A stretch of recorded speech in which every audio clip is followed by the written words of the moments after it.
The summer I turned 14, my grandmother got me totally smashed at a wedding in New Jersey.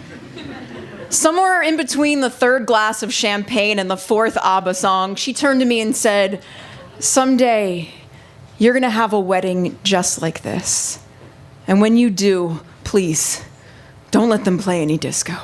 I didn't know how to tell her that actually, I wouldn't be having any wedding at all. That I wore these bones like a voiceover when really I was in love with my friend Kathleen. I thought just maybe, if I held this itch underwater long enough, it would float up blue.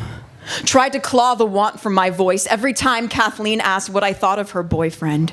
Tore every power cord from my drive and imagination, burning every lamp in my throat watching her. I know what shame feels like. I have painted my skin with postcard gleam, as if the best I could ever hope for is to reflect somebody else's shine, as if there were some parts of me better off drowned in a swimming pool of whiteout. But it is not in our nature to cringe before the mirror like this. A person who was born blind will tilt their head back and extend their arms when they feel pride. It is in our bones not to bake shame into our blood, but to live boldly. And so now, all these years later, here is my pride. For refusing to allow the wet blanket stare of strangers on the subway smother this burn to hold her hand. For every time someone said to me, "Wow, you don't look gay," and I didn't say thank you. For refusing to allow my heart to be strip searched by those who want to know if my love is pure enough.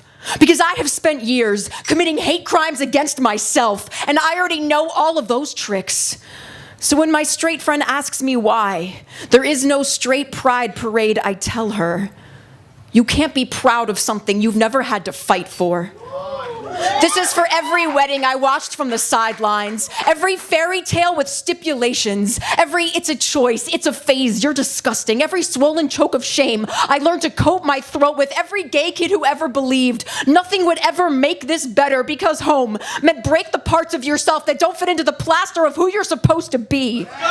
We already are exactly who we are supposed to be. And just this summer, I woke up living in a city where I could actually get married one day. And I never really expected it to mean that much to me. But I think back to that wedding in New Jersey, how I was the last one to leave the dance floor, makeup smeared and beaming. How my grandmother grabbed my hand as I walked by and said, "Hey, I'm proud of you." With no buts or if-onlys clinging to the underside of her voice, and how finally, after all these years, I'm now able to say the same thing to myself.